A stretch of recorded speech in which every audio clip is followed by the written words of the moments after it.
April 23, 1945. Luzon Island, Philippines. The darkness before dawn carries a particular weight when you believe it to be your last. 24 women sat in the bamboo barracks, their backs pressed against walls still warm from the day's tropical heat, and waited for the Americans to kill them.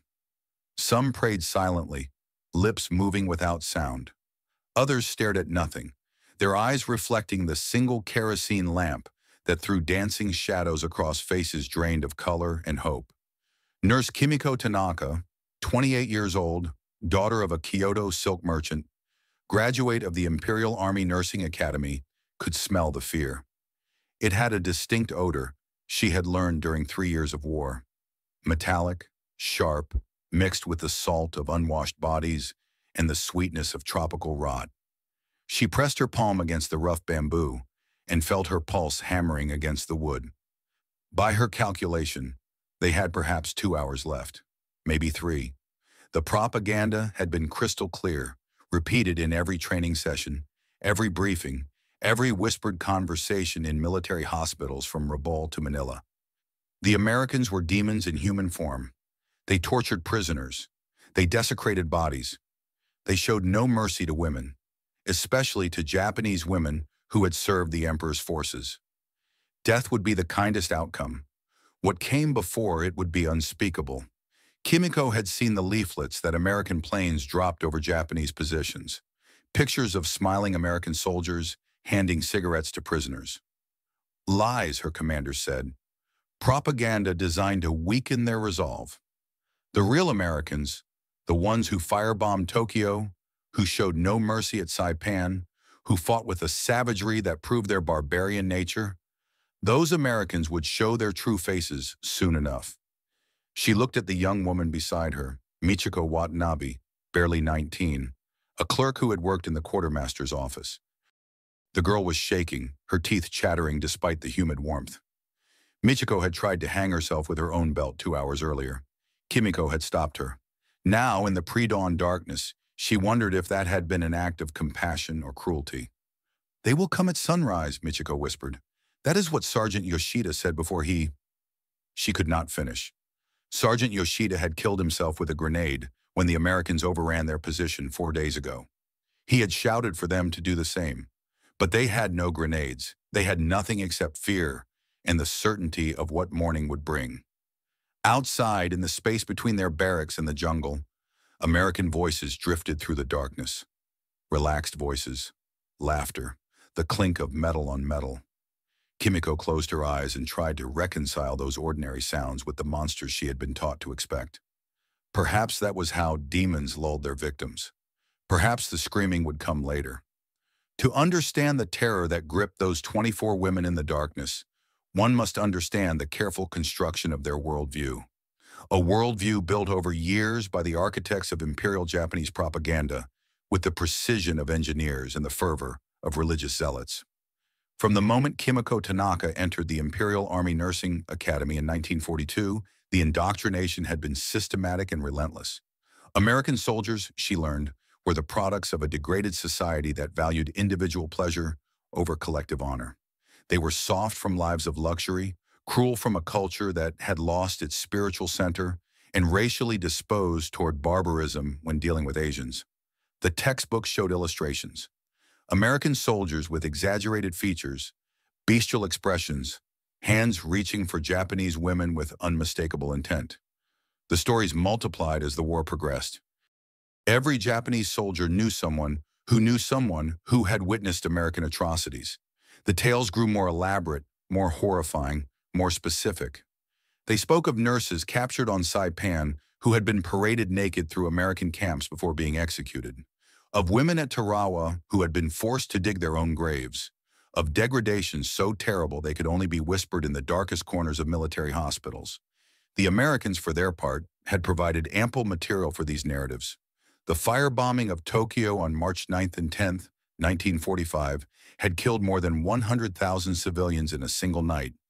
Men, women, and children consumed by flames that reached temperatures of 1,800 degrees Fahrenheit. The photographs of charred bodies piled in canals had been distributed widely among Japanese troops. "See," the commander said, This is what mercy looks like to Americans.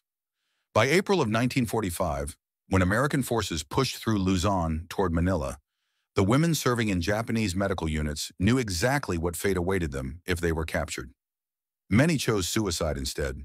On Okinawa, which would fall in June, hundreds of Japanese nurses would walk into the sea rather than surrender. Others would detonate grenades against their own chests. The choice was always framed the same way: death with honor or degradation followed by death without it. Kimiko had witnessed these choices firsthand. At a field hospital outside Manila, 3 nurses under her supervision had killed themselves when American artillery began falling on their position. She had found them in the supply tent, arranged in a neat row, their white nursing caps perfectly centered on their heads, their wrists opened with surgical precision. They had written identical notes: "We die as Japanese women should die, loyal to the emperor, pure in body and spirit." She had envied them their certainty, their courage. When her own moment of choice came, when the American tanks rolled into view and she realized evacuation was impossible, she found that her body simply refused to cooperate with her mind's command to die. Her hand, reaching for the surgical knife, had trembled and stopped.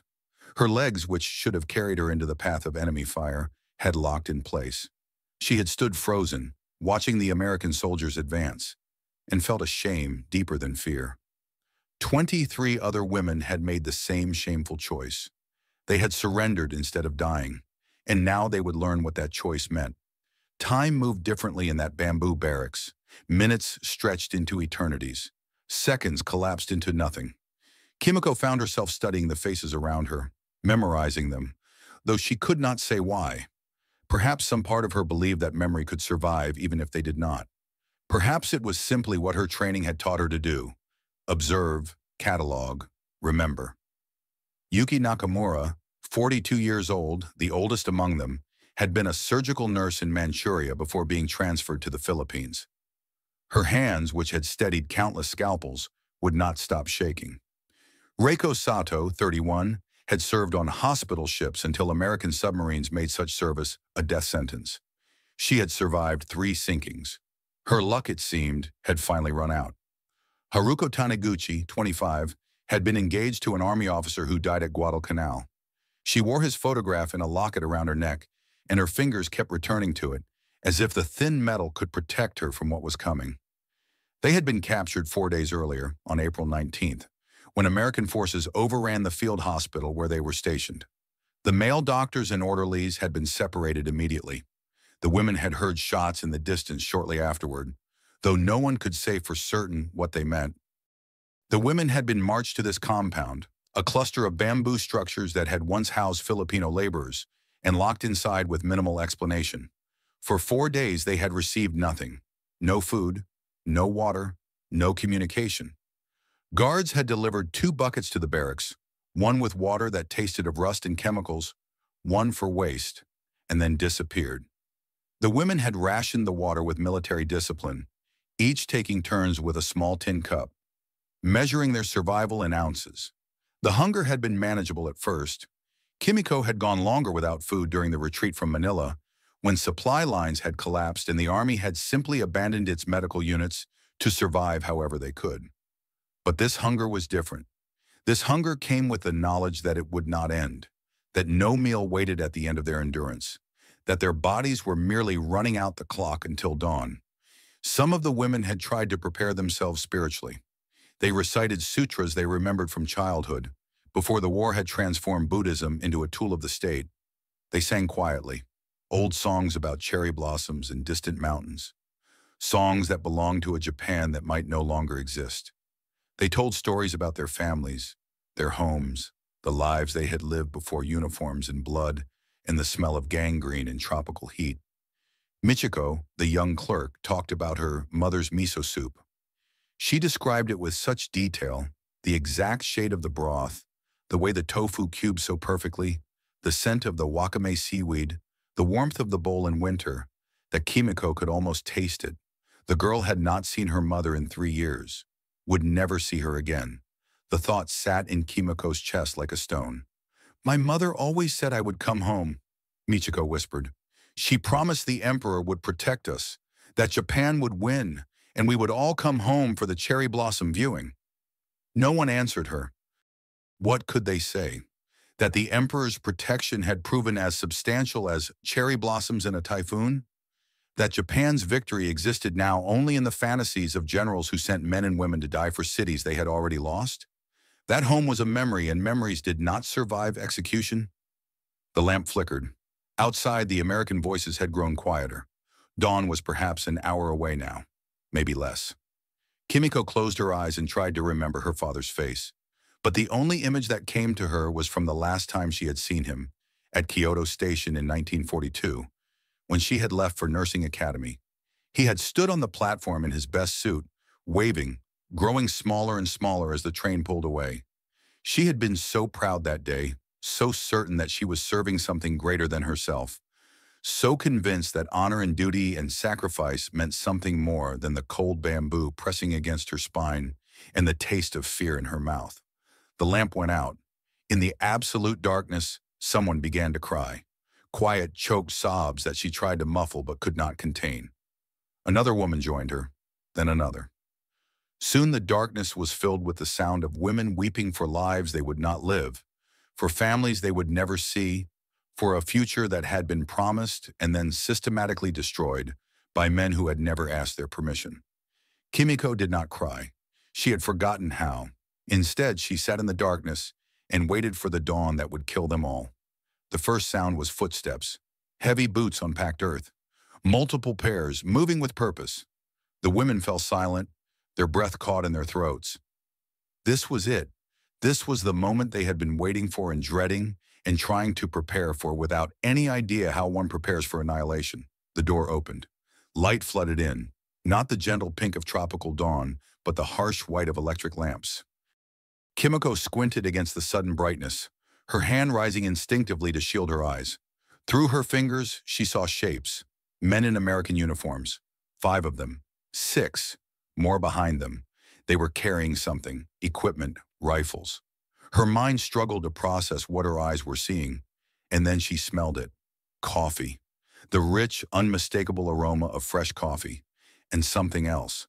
Something that made her empty stomach clench with an almost painful intensity. Bread. Fresh bread. Meat. The scent hit her like a physical force, so unexpected, so impossible, that for a moment she wondered if she had already died, and this was some strange transition between worlds. "Good morning, ladies."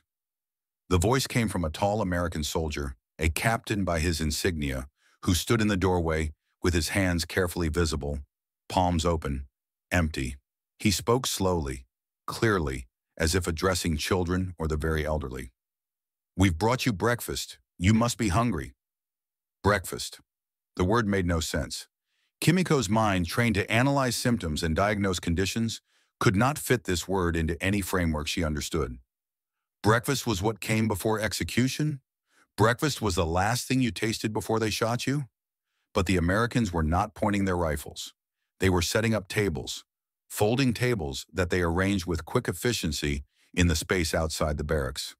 Other soldiers were unpacking crates, revealing metal containers that steamed in the morning air. The smell grew stronger. Eggs, she realized.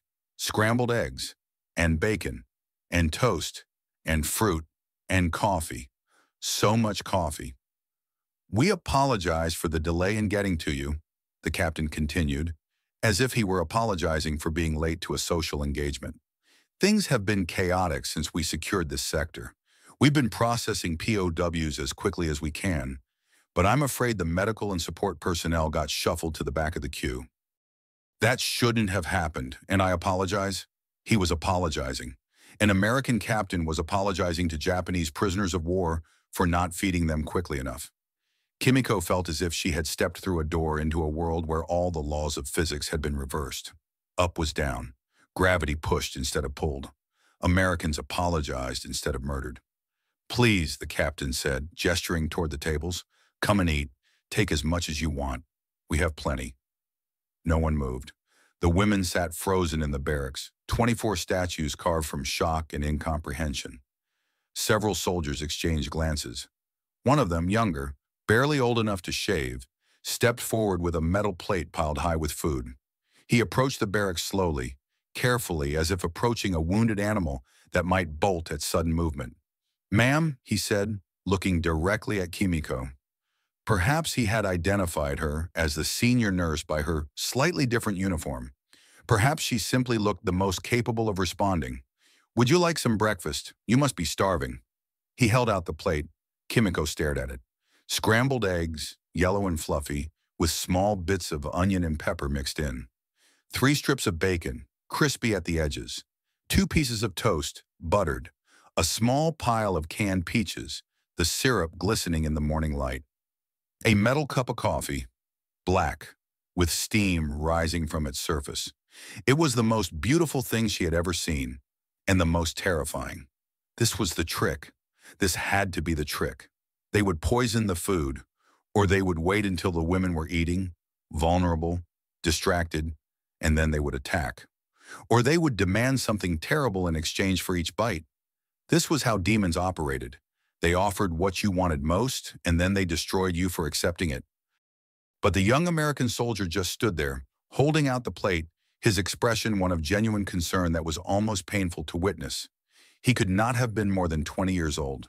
20 years old, and he looked at her as if he actually cared whether she ate or not. "I promise it's not poisoned," he said, reading her expression with uncomfortable accuracy. "Look." He picked up a piece of bacon from the plate and ate it himself. "See? Safe. Good, actually. Cook outdid himself this morning." Behind him, other soldiers were doing the same thing, eating openly from the food they were offering, demonstrating its safety with the casual confidence of people who had never considered that food might be a weapon. Slowly, moving as if through water, Kimiko stood up. Her legs nearly buckled. 4 days without food had weakened her more than she had realized, but she caught herself against the bamboo wall. The young soldier stepped forward instinctively, his free hand reaching out to steady her, then stopping himself, respecting the space between them. She took the plate from his hands. It was warm, real, solid.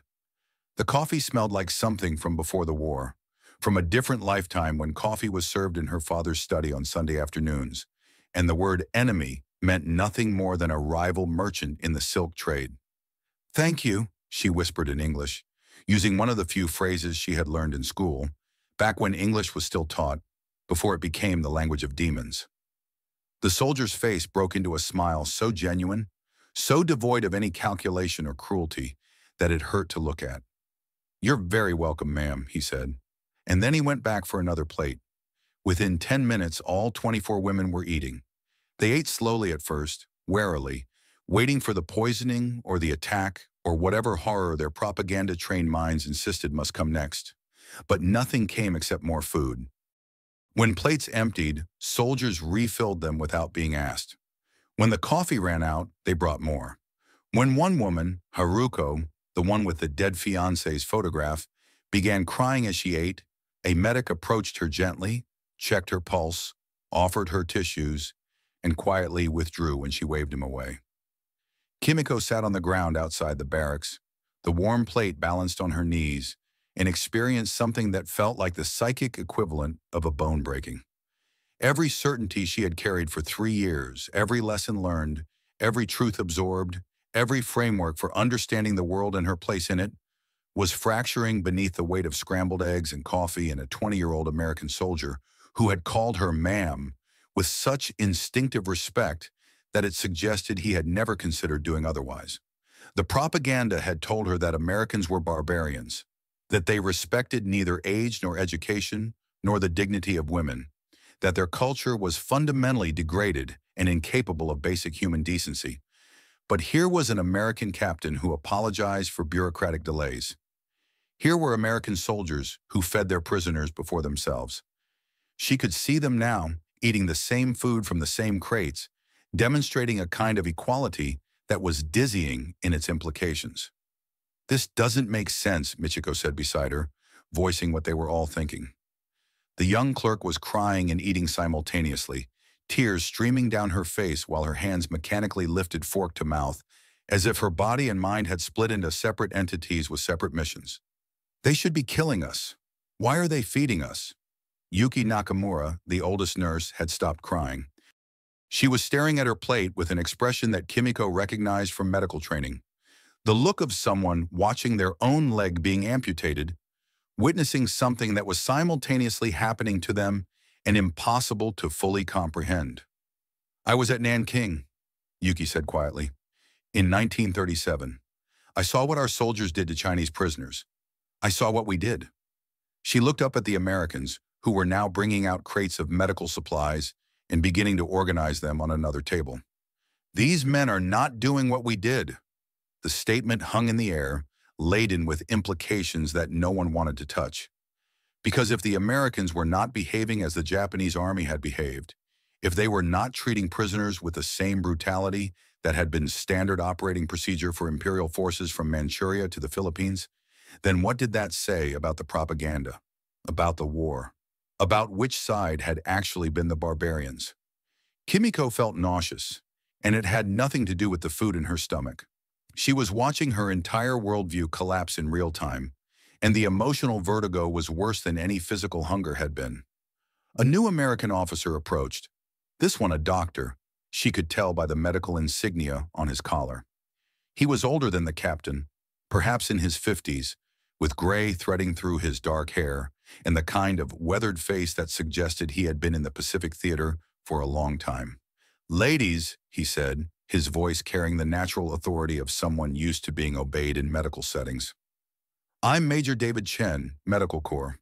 When you've finished eating, we're going to conduct health assessments for all of you. Based on what I'm seeing, several of you appear to have tropical diseases, probably malaria, maybe dengue fever. We have quinine, antibiotics, IV fluids. We'll get you treated." Treated, not interrogated, not executed, treated. "There's a hospital facility about 5 miles from here," Major Chen continued. "We'll be transporting those who need serious medical attention there this afternoon. The rest of you will be moved to a proper POW facility in Manila in the next few days. Better conditions, better food, access to mail. We'll help you write to your families if you want." He said it so matter-of-factly, as if these were normal procedures, as if treating enemy prisoners with basic medical care was so obvious it did not even require explanation or justification. And perhaps for him, it was obvious. Perhaps in his worldview, shaped by whatever American values and training had made him who he was, denying medical care to sick prisoners was unthinkable. Perhaps cruelty was the exception, not the rule. The thought was revolutionary, dangerous. It threatened to tear down everything Kimiko had built her identity upon. "Sir," she heard herself say, using the English word before switching to Japanese, knowing somehow that this man would find a way to understand. "Sir, why are you doing this?" Major Chen looked at her with an expression that was equal parts surprise and sadness, as if the question itself revealed something tragic about the world. "Because you're sick," he said simply, "and I'm a doctor." As if it were that simple. As if humanity were that simple. As if all the propaganda and hatred and fear could be reduced to a basic equation. Sick person plus doctor equals treatment. No matter what uniform the sick person wore, no matter which flag they had served, Kimiko felt something break inside her chest. It might have been the last remnant of her certainty. It might have been the beginning of understanding. She could not tell the difference anymore.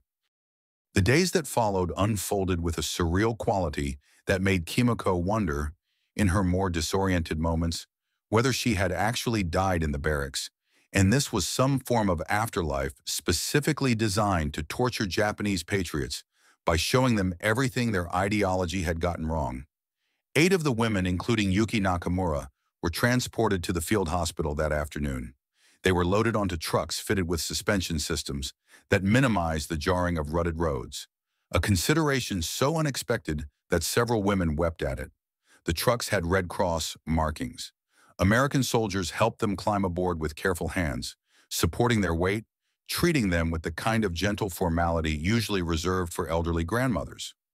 The remaining 16, including Kimiko and Michiko, stayed at the compound, but it was no longer a place of horror.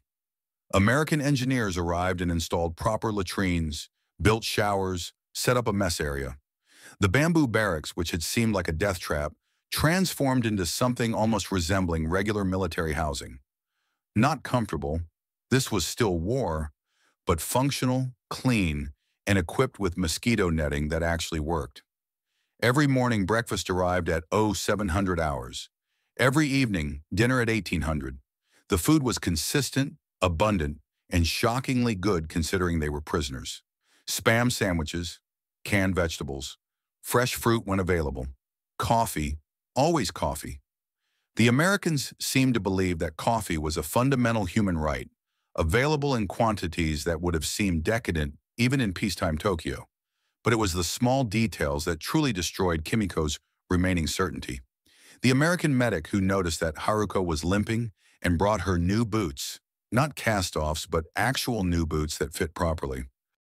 The cook who learned that several of the women were vegetarian for religious reasons and started preparing separate meals without complaint.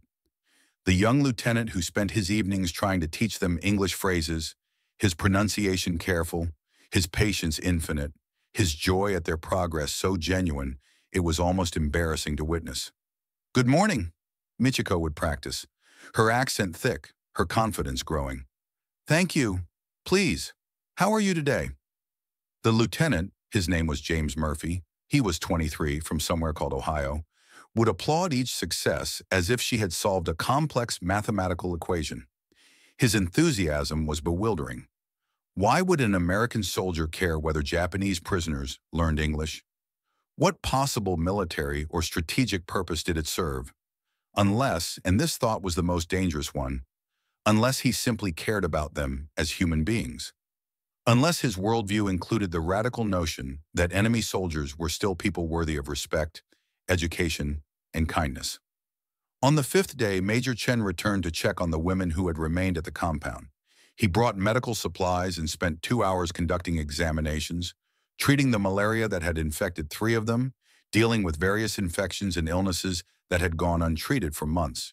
He worked with the same focused intensity Kimiko recognized from her own medical training, that absorption in the work that transcended all other considerations.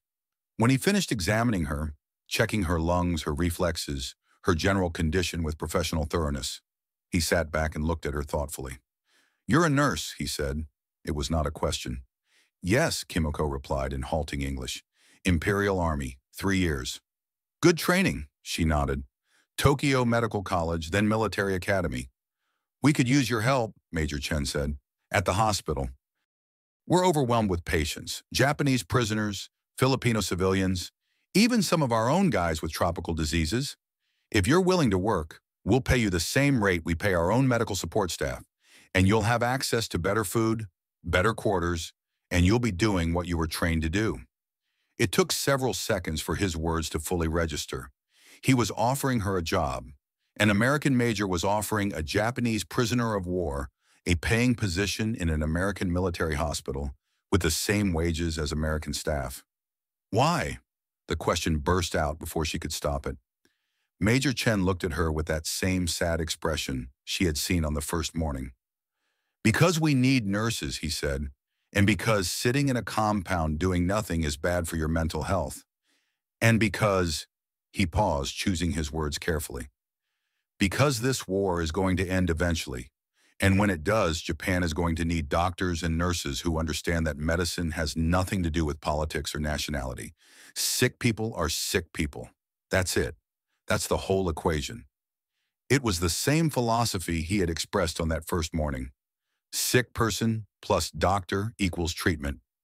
Everything else was irrelevant. Kimiko found herself nodding before she fully understood what she was agreeing to. Within 2 days, she was working 12-hour shifts at the American Field Hospital, changing dressings on Japanese soldiers who stared at her with incomprehension, assisting in surgeries on American GIs who thanked her as if she were one of their own, helping treat Filipino civilians who had been caught in the crossfire of a war that had devastated their country. The work was familiar. The context was not. She was surrounded by Americans who treated her as a colleague rather than a prisoner, who asked her opinion on treatment plans, who brought her coffee during long shifts, who respected her expertise even as they taught her new techniques she had never encountered in Japanese medical training. She learned that American doctors used penicillin, a miracle drug she had only heard rumors about, with casual abundance. She learned that American medical philosophy prioritized saving lives over following hierarchical protocols, that junior officers could question senior officers if patient welfare was at stake, that enlisted men received the same level of care as officers. Every lesson was another blow to her understanding of how things should work. The Japanese Army medical system had been brutally hierarchical. Officers received the best care. Enlisted men received what was left. Prisoners received nothing. The system made sense within the framework of Bushido and military honor. Those with higher rank had greater value to the war effort and therefore deserved priority treatment. But watching Major Chen perform a 4-hour surgery to save the leg of a Japanese private, a common soldier, lower than low in the military hierarchy, while spending just as much time and effort as he had spent saving an American colonel the previous day, Kimiko could not make the Japanese system seem like anything other than barbaric. "Every life matters," Major Chen said when she asked him about it. "That's not sentiment. That's medical ethics. You start deciding who deserves treatment based on their rank or their nationality, and you've stopped being a doctor. You've become something else. Something worse." She thought about the Chinese prisoners at Nanking, the American prisoners on Bataan, the Filipino civilians who had been massacred for suspicion of helping American forces. All the atrocities that had been justified by the same hierarchical thinking that said some lives mattered more than others. And she thought about the propaganda that had told her Americans were barbarians. The propaganda that had prepared her to die rather than surrender. The propaganda that had been so absolutely, catastrophically wrong that it called into question everything she had ever believed about who were the civilized ones and who were the savages. Psychologists who would later study prisoners of war, decades in the future, when the field of trauma research had developed the language to describe what happened to people whose entire worldview collapsed, would call it cognitive dissonance, the mental stress experienced when confronted with evidence that contradicts deeply held beliefs. The human mind, they would say, cannot easily hold two contradictory truths simultaneously. Something has to give. For Kimiko and the other women, what gave was their certainty. It happened gradually, in stages that would have been imperceptible if not for how dramatically the end result differed from the beginning. Stage 1 was shock. The paralysis of that first morning when American soldiers brought breakfast instead of bullets. The inability to process information that did not fit any available framework. Stage 2 was rationalization. The desperate attempt to make the evidence fit the old worldview. The Americans were feeding them to make them compliant before the real torture began. The kindness was strategic, designed to extract information or cooperation. The medical care was the elaborate ruse. But rationalization could only survive so long in the face of sustained, contrary evidence. After 2 weeks of consistent treatment, regular meals, genuine medical care, and interactions with Americans who behaved nothing like the propaganda monsters they were supposed to be, rationalization became exhausting. It took more mental energy to maintain the lies than to admit the truth. Stage 3 was the most painful. The admission, usually to oneself first, and only much later to others, that perhaps the propaganda had been wrong. Not wrong in small details, but fundamentally, catastrophically wrong about the basic nature of the enemy. Michiko reached this stage during her second week at the compound. Kimiko found her one evening, sitting alone near the barracks, crying with the kind of deep, wrenching sobs that suggested something breaking inside. "What did they do to us?" Michiko asked when Kimiko sat beside her. "Our own government. What did they do to us?" Kimiko did not need to ask what she meant. She knew. They had all reached this understanding at various times, in various ways. The Japanese government had sent them to war with lies. Lies about the nature of the enemy. Lies about the nobility of their cause. Lies about what would happen if they were captured. Lies upon lies upon lies, until the entire edifice of their understanding had been built on a foundation of deliberate deception. "They made us afraid," Kimiko said quietly. "They made us so afraid of the enemy that we were willing to die rather than surrender. And that fear served their purposes. It kept us fighting when the war was already lost. It kept us loyal when loyalty meant death." "But why?" Michiko's voice was anguished. "Why would they do that to us?" Kimiko had no good answer. The cynical answer, that frightened soldiers fought harder, that suicidal loyalty served the emperor's goals even when it served no strategic purpose, felt true but inadequate. The deeper answer required acknowledging that the system they had served had viewed them as tools rather than people, as expendable resources in a war machine that had no regard for their actual welfare. The propaganda had told them that Americans were barbarians because it served a political purpose. It made surrender unthinkable. It made suicide seem preferable to capture. It turned fear into a weapon that the government wielded against its own people. And the truly devastating part, the realization that hit Kimiko with physical force, was that she had believed it. She had believed every word. She had been prepared to die based on lies, and she had judged her own failure to die as shameful. She had internalized her oppression so completely that she had become its willing instrument. Stage 4 was acceptance. Not happy acceptance. This was not some Hollywood redemption story where everything worked out neatly and past traumas disappeared in a burst of enlightenment. This was the grim acceptance of someone waking from a nightmare into a reality that was complicated, ambiguous, and devoid of simple answers. The Americans were not perfect. Kimiko saw that clearly now. They could be crude, racist, dismissive. Some of them still treated the Japanese prisoners with barely concealed contempt. She heard soldiers use racial slurs, saw the way some of them looked at her and the other women with a mixture of pity and disgust. But, and this was the critical distinction, the system they served did not encourage or reward cruelty. When American soldiers mistreated prisoners, it was a violation of their own military code, not an expression of it. When Major Chen discovered that a sergeant had been refusing medical supplies to Japanese prisoners, the sergeant was reprimanded and reassigned. The system, imperfect as it was, at least aspired toward principles that transcended pure military expediency. The Japanese system had no such aspiration. Cruelty toward prisoners was not a bug, but a feature. The atrocities were not violations of the code, but expressions of it. Strength through brutality, honor through absolute obedience, loyalty unto death.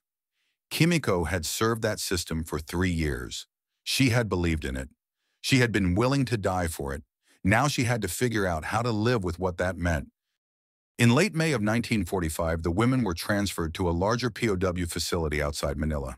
The camp housed over 2,000 Japanese prisoners, mostly soldiers, but also civilians who had been caught in the Philippines when the war turned against Japan.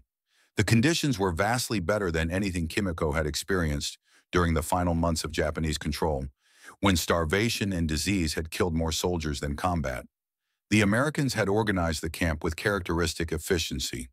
Rows of barracks arranged in geometric precision, each housing 20 prisoners. A medical facility staffed around the clock. Mess halls that served 3 meals daily. Recreation areas. Even a small library with Japanese books that had been collected from various sources. Nobody quite knew where the Americans had found Japanese literature in the ruins of Manila. But there it was, shelf after shelf of novels and poetry and newspapers. Kimiko was assigned to the camp hospital, working alongside 3 American doctors and a rotating staff of medics. Her English had improved enough for basic medical communication, though she still struggled with idioms and complex instructions. Lieutenant Murphy, who had been transferred to Manila and made a point of visiting the camp regularly, continued her lessons during his off hours, bringing grammar books and magazines and an inexhaustible supply of patience. The work at the hospital brought her into contact with the broader spectrum of Japanese prisoners. Soldiers from various units, some of whom had been captured in 1943 and had spent 2 years in American custody. Their testimonies were eerily consistent. The Americans fed them, treated their illnesses, allowed them to organize cultural activities, religious ceremonies, educational programs. Some prisoners had learned trades, carpentry, mechanics, cooking.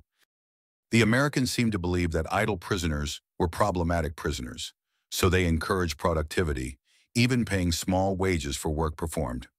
"It is not what we expected," one sergeant told Kimiko, while she changed the dressing on his shrapnel wound. He had been captured at Leyte Gulf, certain he would be tortured and executed. Instead, he had been given medical care, 3 meals a day, and eventually a job in the camp kitchen. "I thought I would be dead within a week.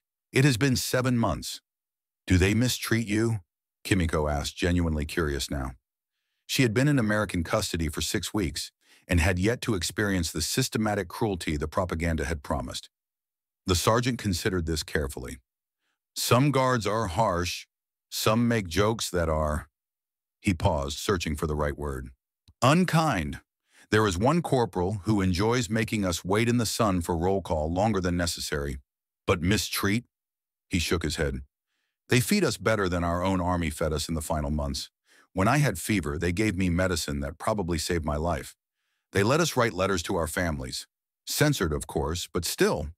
They treat us like… He struggled with the concept. Like we are soldiers who lost a war, not monsters who deserve extermination. This was the consistent theme Kimiko heard from long-term prisoners. The Americans treated them with a baseline level of human dignity that was incompatible with everything the propaganda had promised. Not perfect treatment. Nobody was claiming the camps were pleasant or that American soldiers were all saints, but treatment that recognized their fundamental humanity. She thought about the Chinese prisoners she had seen during her brief time in occupied territories, the Filipino civilians who had been suspected of resistance activities, the way Japanese soldiers had treated them, not as humans who had lost a war, but as subhuman creatures whose suffering was irrelevant or even entertaining. The contrast was devastating and unavoidable. In early July, news reached the camp that America had issued the Potsdam Declaration demanding Japan's unconditional surrender. The prisoners' reactions varied wildly. Some older soldiers, products of the most intensive indoctrination, insisted that Japan would fight to the last man, that surrender was unthinkable, that the emperor would never allow such shame. Others, particularly those who had been in American custody longer, quietly hoped for surrender. They had seen American military might up close. They knew the war was lost. Continuing to fight meant only more death for no purpose. Kimiko found herself in the latter camp, though she would not have admitted it aloud during those early July days. The emperor's voice was still sacred. The idea of surrender still carried immense shame. But she had also seen what the continuation of war meant. More cities firebombed, more soldiers starving in jungles, more civilians caught in the crossfire, more young men dying for generals who had already lost but refused to admit it. She thought about Michiko, who wrote letters to her mother every week, even though nobody knew if they would ever be delivered. She thought about Haruko, who still wore her dead fiancé's photograph, but had started speaking about after the war, as if there might actually be an after, as if survival might be possible, even honorable. She thought about herself, working alongside American doctors, learning techniques that Japanese medical schools would not develop for another decade, saving lives regardless of which uniform they wore. And she thought about that first morning when she had sat in the darkness waiting to die, absolutely convinced that the Americans would execute her at dawn. How many other things had she been absolutely convinced of that were equally wrong? On August 6, 1945, the United States dropped an atomic bomb on Hiroshima. 3 days later, another on Nagasaki. The numbers were incomprehensible. 70,000 dead in Hiroshima in the first few seconds. Another 70,000 injured. 40,000 dead immediately in Nagasaki. And those were just the initial casualties. The radiation would kill tens of thousands more in the weeks and months that followed. The news reached the Manila POW camp on August 10th, carried by American soldiers whose expressions ranged from grim satisfaction to obvious discomfort with the magnitude of destruction their country had unleashed. The reaction among Japanese prisoners was complex, fractured, impossible to reduce to simple categories. Some saw it as proof of American barbarism. Here, finally, was evidence that matched the propaganda. What kind of civilized nation incinerated 2 cities full of civilians in the blink of an eye? The atomic bomb became, for these prisoners, vindication of everything they had been taught about American savagery. Others, and Kimiko found herself reluctantly among them, saw it as the inevitable conclusion of a war Japan had started and refused to end even when defeat was certain. The firebombing of Tokyo had killed more people than Hiroshima. The siege of Manila had killed over 100,000 Filipino civilians. The war in China had killed millions. The Japanese military had demonstrated, repeatedly and systematically, that it would fight to the last soldier and the last civilian. that surrender was unthinkable, that death was preferable to dishonor. The atomic bomb was America's answer to that calculus. Brutal, terrible, beyond anything the human race had witnessed before. But also, and this was the thought that made her sick with shame and understanding, probably necessary to force the end of a war that the Japanese military would otherwise have fought until Japan itself was destroyed. "They kill children," one prisoner said to her in the hospital, a young soldier who had been captured at Luzon and still maintained his faith in the emperor's divine wisdom. "Women, old people. How is this different from what they accused us of doing?" Kimiko had no good answer. The scale was different. The technology was different. But he was right that the moral equation was not simple. Both sides had killed civilians. Both sides had committed atrocities.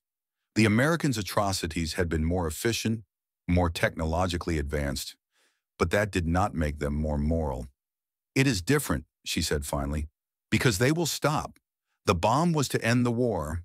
Our army—" She paused, choosing words carefully.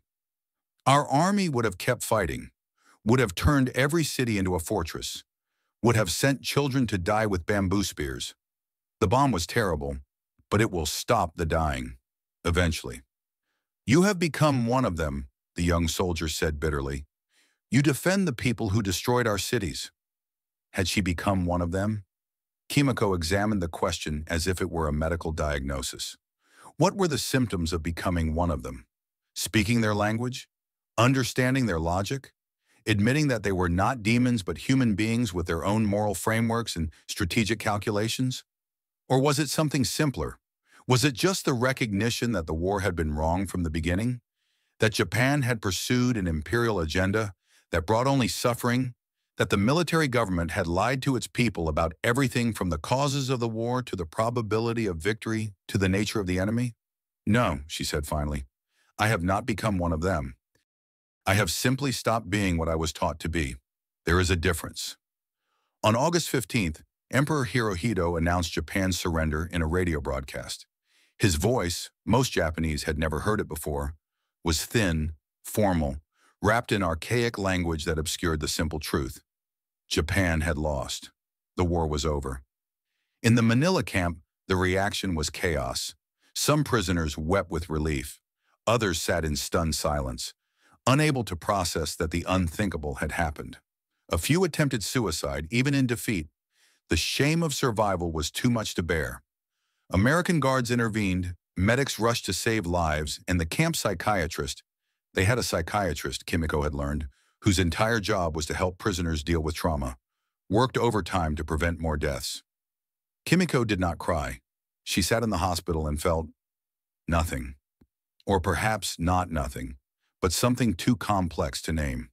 Relief that the killing would stop. Grief for everything that had been lost. Anger at the government that had led them into this disaster. Shame at her own complicity. Confusion about what came next. Lieutenant Murphy found her there, sitting alone in the medical supply room, staring at shelves stocked with enough medicine to treat an entire division. "It's over," he said unnecessarily. "Yes," she replied. "You'll be going home soon. All of you. We'll process the repatriation paperwork as quickly as we can." Home. The word felt strange. Tokyo had been firebombed. Her father's house in Kyoto— did it still exist? Was he alive? She had not received any letters, had no way of knowing what had happened to her family in the 3 years since she had seen them. "Lieutenant Murphy," she said, using his full rank as she always did. The formality was a kind of armor. "Why did you teach us English? You and the others. Why did you bother?"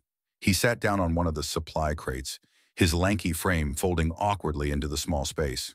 "Honestly," he thought about it, "because I figured you'd need it.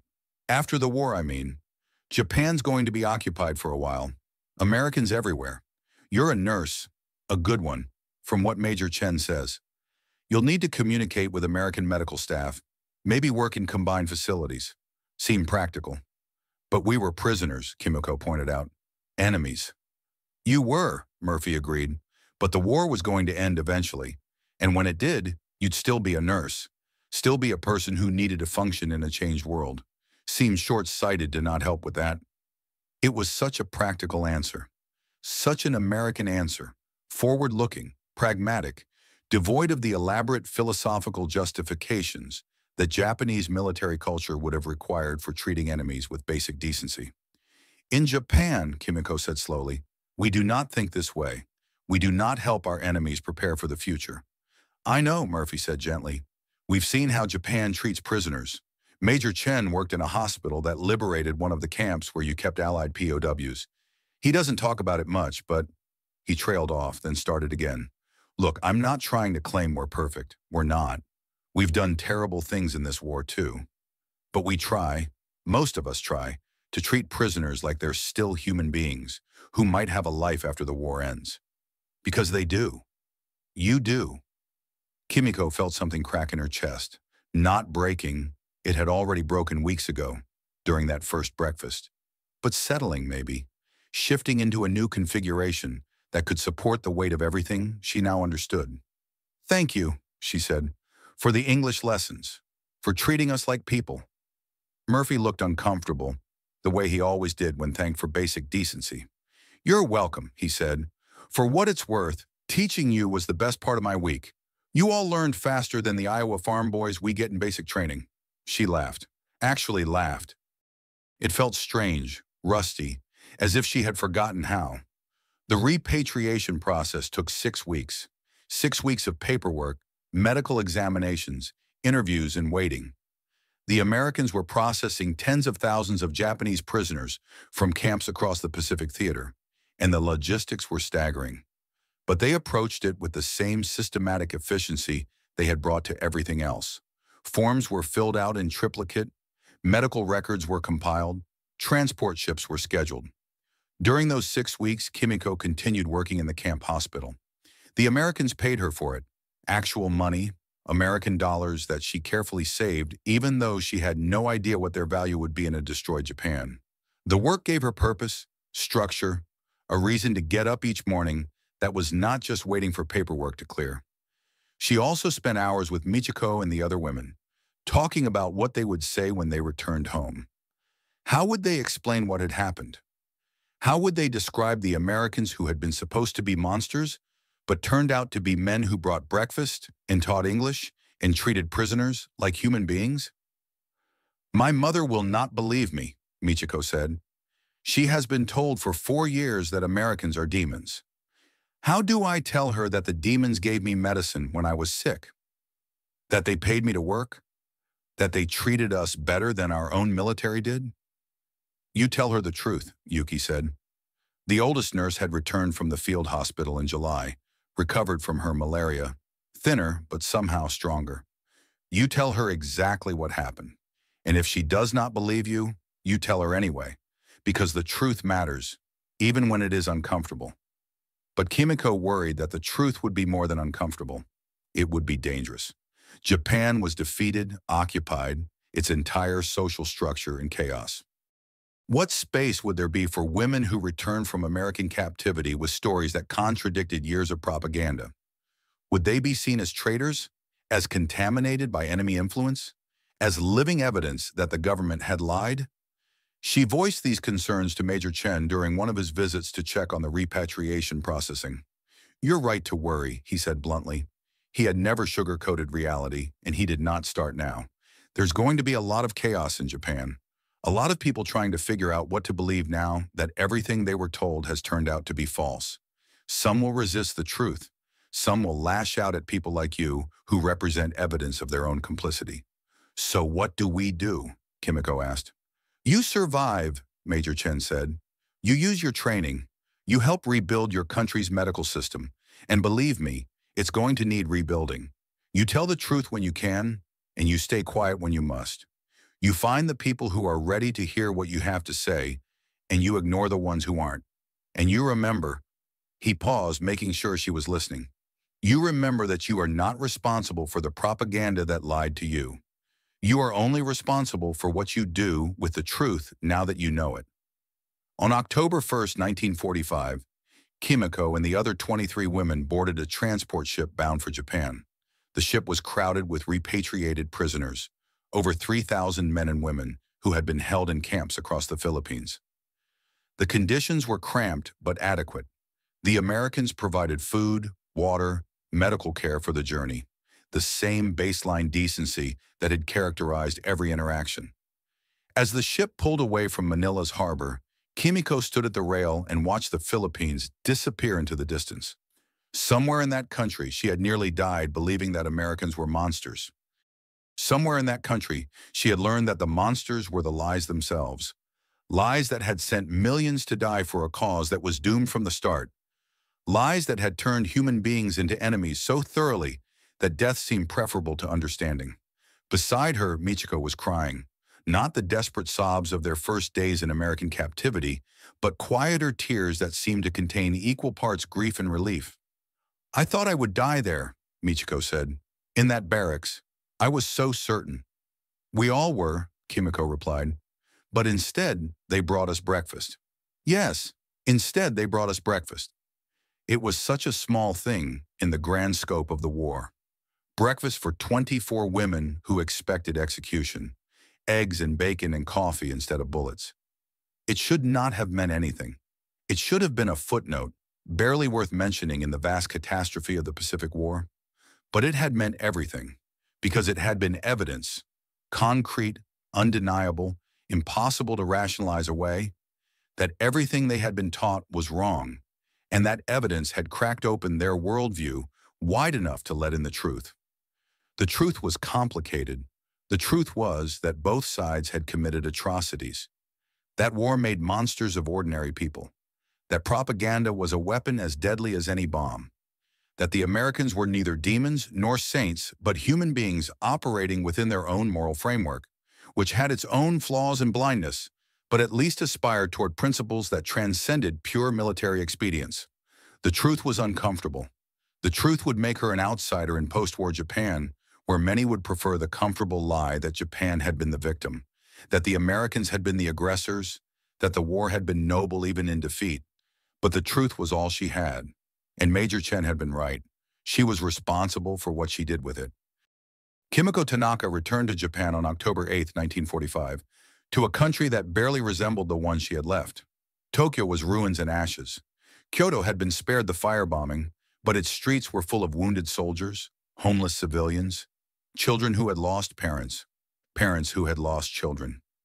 The emperor's surrender had not ended the war's devastation.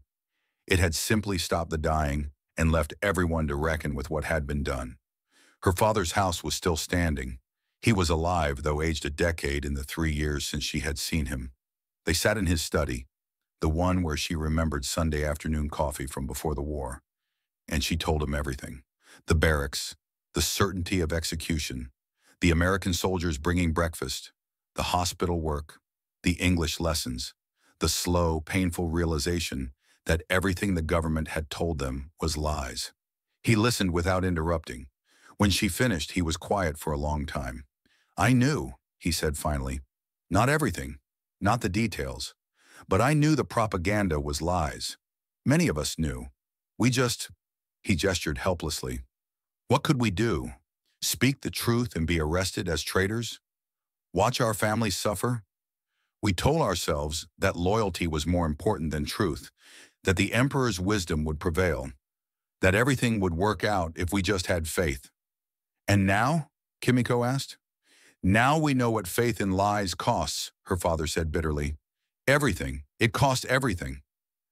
Kimiko resumed nursing work within a month at a civilian hospital in Kyoto that had been commandeered by American occupation forces. She worked alongside American medical staff, Japanese doctors who had returned from the war, and young nurses who had never served in the military. Her English, learned from Lieutenant Murphy in a POW camp, made her valuable. Her experience working in American facilities made her a bridge between two cultures trying to figure out how to coexist. She rarely spoke about her time as a prisoner of war. When people asked, and many did, with a mixture of curiosity and suspicion, she said simply that she had been treated well, that the Americans had given her medical care and adequate food. She did not elaborate. Most people did not want elaboration. They wanted simple stories, clear villains and heroes, narratives that made sense of the senseless.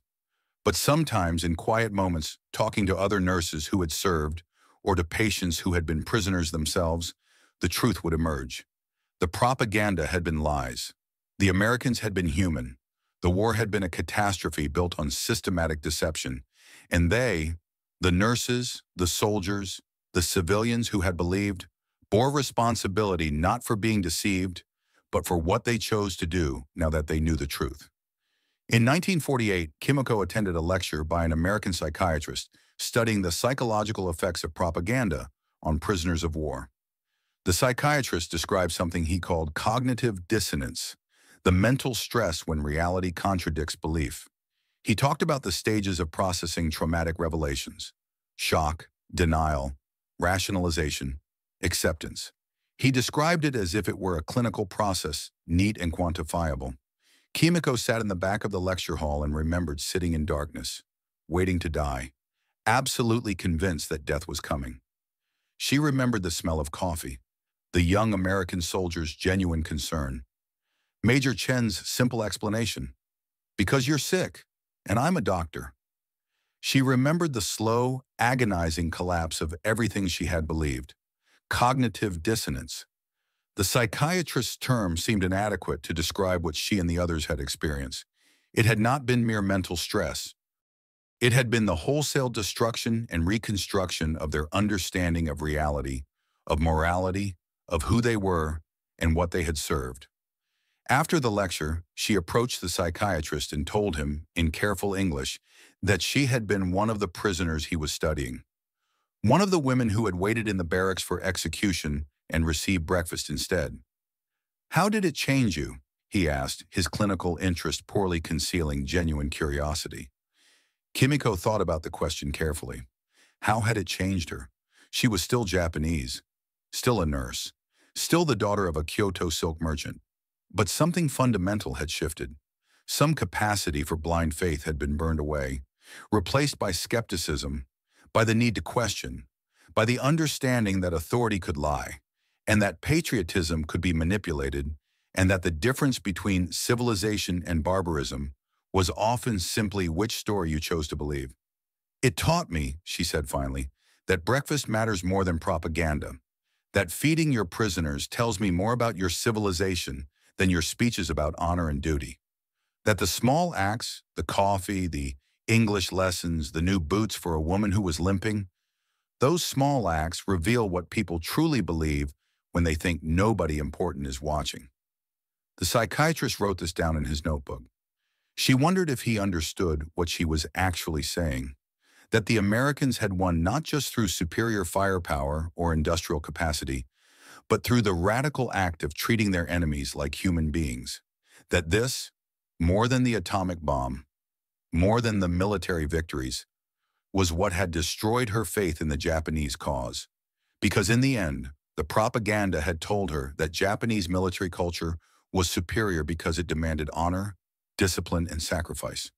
But what she had learned in American captivity was that true honor meant treating prisoners with dignity. That true discipline meant following ethical codes even when they were inconvenient. That true sacrifice meant giving your own food to those who depended on you, whether they were friends or enemies. Japan had demanded these virtues from its people while systematically violating all of them. America, flawed, racist, often hypocritical America, had at least tried to live up to its own stated ideals. Not always successfully, not uniformly, but enough that when the comparison was unavoidable, there was no contest. In 1985, 40 years after that April morning, when 24 women waited to die, a Japanese historian interviewed Kimiko Tanaka for an oral history project. She was 73 years old then, retired from nursing, living in the same Kyoto neighborhood where she had grown up. Her father's house had been sold long ago, but she could see it from her apartment window, still standing, still sheltering new generations of families who knew nothing of silk merchants or Sunday afternoon coffee or daughters who went to war and came back changed. The historian asked her to describe the moment of capture, the days of waiting, the morning the Americans arrived. She recounted it all with clinical precision, the dates, the names, the specific details she had memorized because memory was all that survived. "But what does it mean to you now?" the historian pressed. "Looking back after 40 years, what does that experience mean?"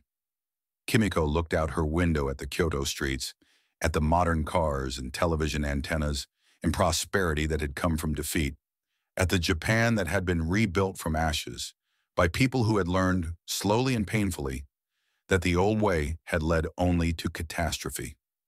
It means, she said, that propaganda works until it meets reality. And that reality, when it finally arrives, comes not in grand philosophical arguments, but in small concrete acts. Coffee, breakfast, medicine for the sick, English lessons for prisoners. These small acts contained entire worldviews. They were evidence of what people truly valued when all the speeches and slogans were stripped away. She paused, organizing her thoughts. The Japanese government told us that Americans were barbarians. They told us this so convincingly, so systematically, that we believed dying was better than surrendering. But when reality arrived, when those American soldiers walked into our barracks carrying breakfast instead of rifles, we had to choose between the lie we had been taught and the truth we were witnessing. Most of us chose truth, eventually. And what happened to those who could not choose truth? The historian asked. Some killed themselves, Kimiko said bluntly. Even after surrender, even in the camps, some men could not accept that everything they believed was false. The shame of survival was too much. The cognitive dissonance, she used the English phrase, then translated it. The mind conflict was too painful. Death was easier. But you survived, the historian pointed out. Why? Kimiko smiled, a small, sad smile that contained 40 years of complicated understanding. Because I was hungry, she said, and they brought me breakfast. And I was sick, and they treated me. And I was ignorant, and they taught me English. They made survival possible when death had seemed inevitable. And once I admitted that the propaganda was wrong about something as simple as whether they would feed us or kill us, I had to admit it might be wrong about everything else. Do you regret it? The historian asked. Choosing survival? Choosing to believe the evidence over the propaganda? Every day, Kimiko said honestly, because survival meant admitting complicity, meant acknowledging that I had served a government that lied to me, that sent millions to die for a cause that was doomed, that committed atrocities while claiming moral superiority. Meant carrying that knowledge for the rest of my life. She looked back out the window at Kyoto streets, at the Japan that had emerged from those ashes. But the alternative was death based on lies. And I decided, we all decided, those of us who survived, that living with truth, however uncomfortable, was better than dying for propaganda. So yes, I regret the burden, but I do not regret the choice. The historian wrote all this down in her notebook, trying to capture not just the words but the weight they carried. After 40 years, after all the memoirs and histories and academic studies of the Pacific War, it still came down to this: 24 women in a barracks, waiting to die, and American soldiers bringing them breakfast instead. Such a small thing, breakfast. Coffee and eggs and bacon and toast. Such an ordinary act of basic human decency. But sometimes small acts contain entire philosophies. Sometimes breakfast is evidence that changes everything. Sometimes the difference between civilization and barbarism is not in the grand gestures, but in whether you feed your prisoners before you even think about asking them questions. 40 years later, Kimiko Tanaka could still smell that coffee, could still remember the young American soldier's concerned expression, could still feel the exact moment when her worldview cracked open and let in the truth. They brought us breakfast, she told the historian, her voice soft with something that might have been wonder or grief or both. After 3 years of propaganda telling us they were monsters, they brought us breakfast, and that changed everything. The historian looked up from her notebook. Do you think it would have been different, she asked, if they had lived up to the propaganda? If they had been the monsters you expected? Kimiko considered this carefully. What if the Americans had been the barbarians the propaganda described? What if they had executed those 24 women at dawn, as Sergeant Yoshida had promised?